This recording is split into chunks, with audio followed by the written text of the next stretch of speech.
RCR, la red que comunica y une al Perú. Vamos a trasladar hasta Tacna y le agradecemos la amabilidad que tiene con RCR, Red de Comunicación Regional, con el señor Oscar Valdés Dancuar. Es presidente del Consejo de Ministros, es ministro del Interior, reconocido empresario en la zona sur del país. Don Oscar, qué gusto saludarlo, muy amable como siempre. Muy buenos días, señor Hernández. Gusto de saludar a toda su audiencia. ¿Cómo está analizando usted la situación sustancialmente en la zona sur del país? Hoy se anunció una paralización donde, según se anuncia, paralizarían distintos gremios e instituciones, ¿no? Como protesta contra el gobierno, tienen una agenda frondosa, ¿no? ¿Cómo está analizando usted esta situación?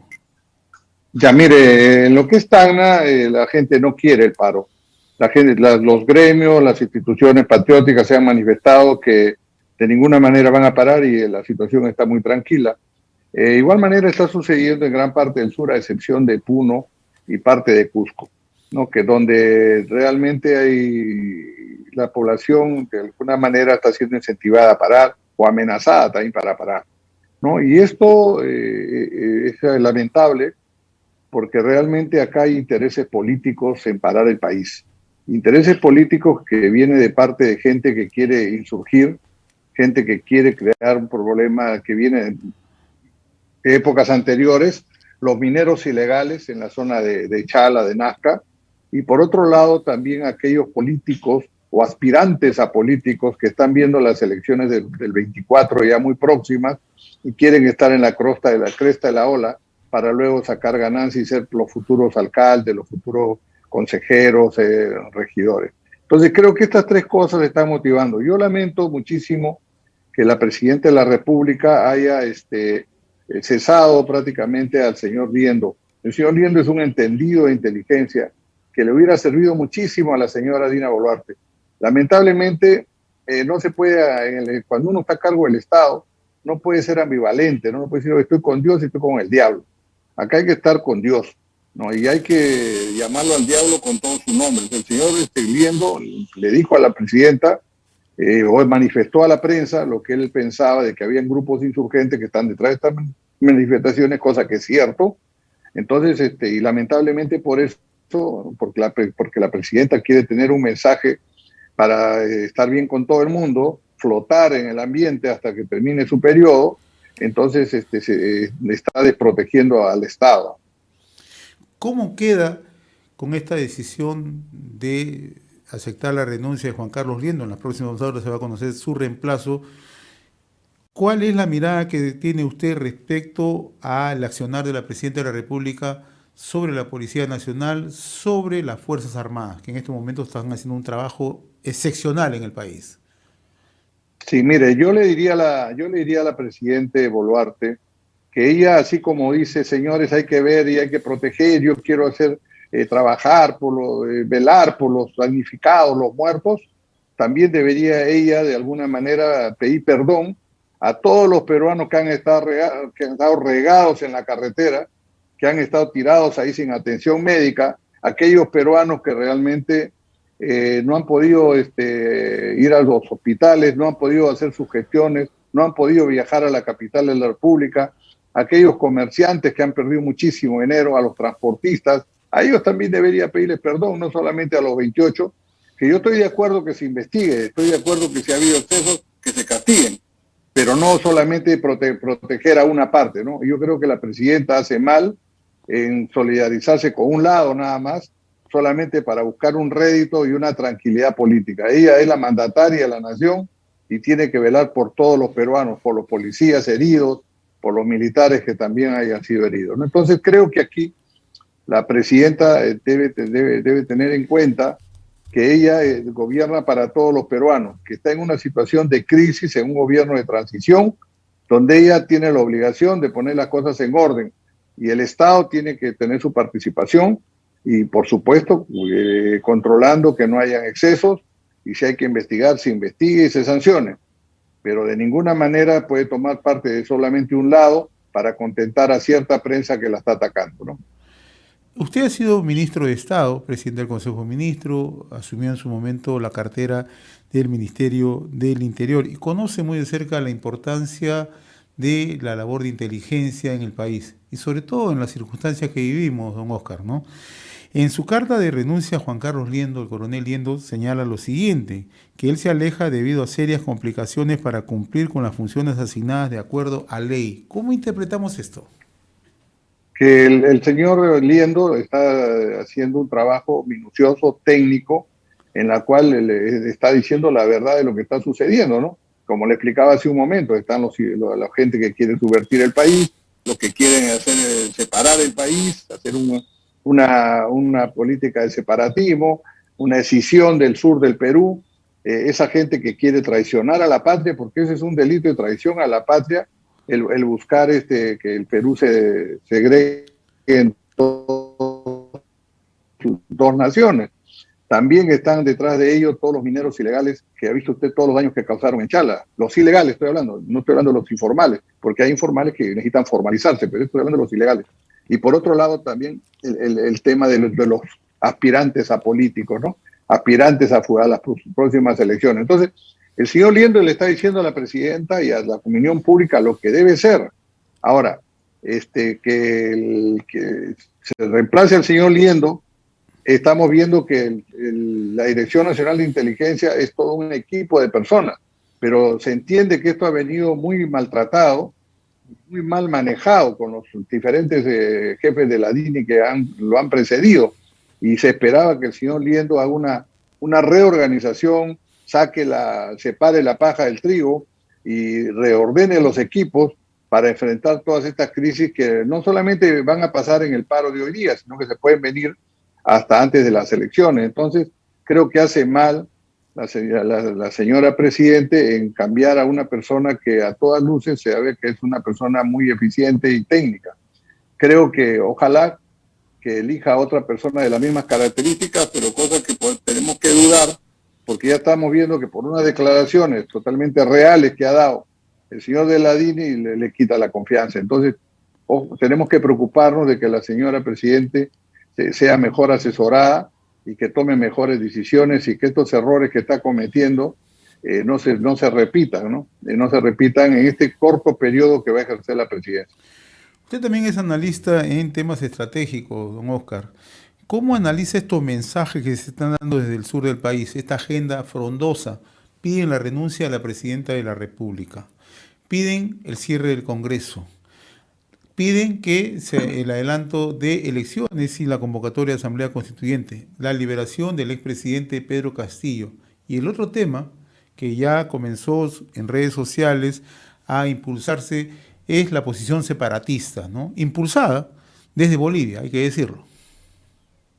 Bueno, es lamentable que un país pequeño como Bolivia, con un líder como Evo Morales, tenga tanta influencia en Puno, porque realmente yo no creo que esos afanes separatistas existan en Tacna, ¿no? Donde es la cuna del patriotismo, donde los tacneños, no solo los ancestros de los tacneños, eligieron seguir siendo peruanos, a pesar de que tenían la oferta de irse a Chile, ¿no? Durante el plebiscito, o no ejecutado, pero Tacna nunca renunció a la ciudadanía peruana, cantaba los himnos en su casa, escondidas. Entonces, hablar de separatismo en Tacna, pues, es una ofensa, ¿no? Yo no creo que quizás en Puno haya cierta receptividad, porque ahí vemos un movimiento de la cultura aymara, ¿no? Que como usted sabe bien, pues no solamente están en Bolivia, están en Perú, están en Chile también, en la parte oriental de Chile. Entonces, esto hay que tomarlo de otra manera, hay que enfocarlo de otra manera. Yo no creo que el sur tenga separatismo. Lo que pasa con el sur, que el sur ha sido muy desatendido por todos los gobiernos. A pesar de que el sur es la fuente de riqueza turística y minera de la patria.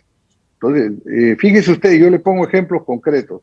Si usted va hacia el norte, donde hay mucha población y muchos votos, va a ver que las autopistas ya están hasta Sullana. Sin embargo, para el sur, con la justa apenas ha llegado a Ica después de tantos años, ¿no? Otra cosa, el tema de los puertos. Usted tiene el puerto de Chancay, tiene el puerto de Paita. Acá en el sur, ¿qué se ha hecho por los puertos? Ni siquiera se ha podido privatizar el puerto de Hilo, ni se le ha dado la importancia, un puerto estratégico. Entonces, lo único que contamos es con el puerto de Matarani.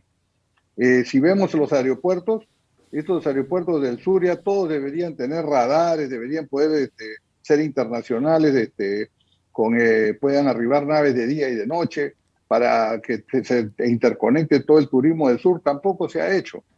Cuando se hizo la carretera interoceánica, que en mi opinión fue algo importantísimo para el sur, ¿no? Se manchó de corrupción, y como se manchó de corrupción, se pararon de hacer todas las otras obras. La longitudinal de la sierra todavía no se acaba, no se termina, ¿no? Esa es otra vía muy importante paralela a la Panamericana. Y así, y si bien es cierto, esas son las responsabilidades del gobierno central, también en el sur tenemos que hacer una mea culpa de que nuestros gobernadores, nuestras autoridades, tanto regionales como locales, han hecho un mal uso del canon y no han contribuido al desarrollo de nuestros pueblos. Eso también hay que decirlo, porque todo se tiende a echarle la culpa a Lima. Hay una parte grande, ¿no? Lo que les he mencionado, que es del gobierno de Lima, del gobierno nacional, pero también los gobiernos locales, y esto porque normalmente de todas estas revueltas que han habido, o que hay, terminan siendo autoridades, ¿no? Y hay autoridades en Arequipa, autoridades en Moquegua, ¿no? Los anteriores presidentes regionales salieron de las revueltas. Entonces, ya ellos saben que ese es el camino para marketearse políticamente, y eso le hace mucho daño al sur, ¿no? El otro tema que me gustaría que usted nos dé una mirada, mucho se habla de la búsqueda de diálogos, la búsqueda de acercamientos, pero cuando no hay interlocutores, cuando no hay la voluntad de dialogar, ¿qué soluciones le pueden dar? Por un lado, el Ejecutivo dice, queremos conversar, van los ministros de Estado, pero cuando intentan conversar no hay interlocutores válidos. Aquellos que salen a protestar no tienen la voluntad de dialogar. ¿Qué salida le encontramos? Mire, yo esto me trae a colación lo que pasaba con Sendero Luminoso. Sendero Luminoso ponía adelante a los niños, ponía adelante a las mujeres y atacaba a los puestos policiales, y por eso hubo tantos muertos de parte de los civiles, porque estos señores nunca dieron la cara. Estos que están actuando hoy día, que según el coronel Liendo habla de insurgencia, son gente que tampoco quiere dar la cara, no quiere dialogar. Ellos quieren a toda costa hacer unos pedidos que realmente ya están satisfechos, porque fíjese usted, se salió el señor Castillo se bajó solo por un autogolpe. Sucedió constitucionalmente la señora Boluarte, a pesar de que muchos hemos objetado que tiene un montón de cosas que también que aclarar la señora, porque ella fue parte del gobierno de Castillo. Ella estuvo de ministra hasta pocos días antes de que el presidente se dé su autogolpe. Ella conoció todo lo que pasó en el gobierno y lo protegió también. Y muchas veces decía que si lo vacan a él, yo también me voy. Entonces ella tiene que aclarar, pero constitucionalmente le correspondía y los peruanos hemos dicho, ya, está bien. Por otro lado, se han adelantado las elecciones, que supuestamente era un pedido de adelanto, pero no se podía adelantar las elecciones para mañana, ¿no? Las elecciones tienen un proceso, tienen un tiempo, y por otro lado, si no se hacen las reformas, vamos a repetir lo mismo. Entonces, en esa manera, yo creo que ese petitorio que han hecho ellos, ¿no? Realmente no tiene justificación alguna, son intereses políticos, y finalmente ha puesto por delante el plan separatista que no va ni para ningún lado. Entonces, en resumen, prácticamente todo lo que ellos están pidiendo es injusto, ya se ha aclarado, y los peruanos lo que queremos hoy día es que la señora Boluarte pues haga un gobierno de transición, que se hagan las reformas constitucionales necesarias para el futuro, por ejemplo, el artículo 117, que no se permita la participación en elecciones de gente sentenciada o gente que haya cumplido condena, así haya redimido su pena. No debería, porque no es una persona intachable, que es lo que necesitamos nosotros como políticos, ¿no? Se tiene que hacer también el tema de la reelección de congresistas o el tema del Senado. En mi opinión, mucha gente lo dice que es necesario, yo también creo que es necesario, pero creo que no es oportuno, porque ya la población se manifestó al respecto en un referéndum, que pueda decirse hecho de tal o cual manera, pero ya se manifestó, y eso sería de repente una traba. Más importante es que se limpie la política de la gente que no debería participar, que se elimine, que se amplíe el 117 acto de corrupción, que den mucha flexibilidad para la participación política en las próximas elecciones, porque si no hacen flexible el sistema, va a pasar de que se presentar los mismos partidos con los mismos personajes, y eso también eso es lo que debe reformar el Congreso y debe hacer cambios. Entonces, creo que todos los que estén pidiendo estos señores no se justifica. Los peruanos queremos paz, los peruanos queremos trabajo, los peruanos tenemos un país extraordinariamente rico en recursos naturales y humanos. No podemos estar peleándonos entre nosotros y tenemos que ceder de ambas partes. Yo creo que lo que se está haciendo está bien, hay que hacer las reformas y hay que conducir un proceso electoral limpio, donde, fíjese usted, hay que controlar el proceso, y hemos tenido una experiencia que ha habido mucha sospecha de fraude, y porque ni siquiera habían actas para controlar el proceso. Recuerde usted que en el año 1933, en la Constitución del 33, el sistema electoral era un poder del Estado, y los militares controlaban las elecciones, recibían un acta que era el backup para luego poder verificar que las elecciones hayan limpias y transparentes. Después ya se cambió con la del 79, la del 93, a un sistema electoral donde es un elemento supervisor del Jurado Nacional de Elecciones, pero hemos visto de que no pueden pues incinerarse las actas cuando el sistema todavía padece de una serie de deficiencias. Entonces, esa es otra cosa que también el Congreso tendría que aclarar antes de estas próximas elecciones. Muy bien, don Oscar, yo le agradezco infinitamente esta comunicación. Vamos a estar permanentemente comunicados con usted para echarle una mirada a lo que está ocurriendo en el sur del país, ¿no? Una situación que preocupa ciertamente a los peruanos, pero abrigamos la esperanza, ¿no?, que se solucionen todas estas dificultades y podamos sortear, ¿no?, como lo decía Basadre, ¿no?, que Perú es más grande que sus problemas. Yo le agradezco la gentileza, mi estimado don Oscar, siempre amable. Muchas gracias. Buenos días. Buen día. RCR, la red que comunica y une al Perú.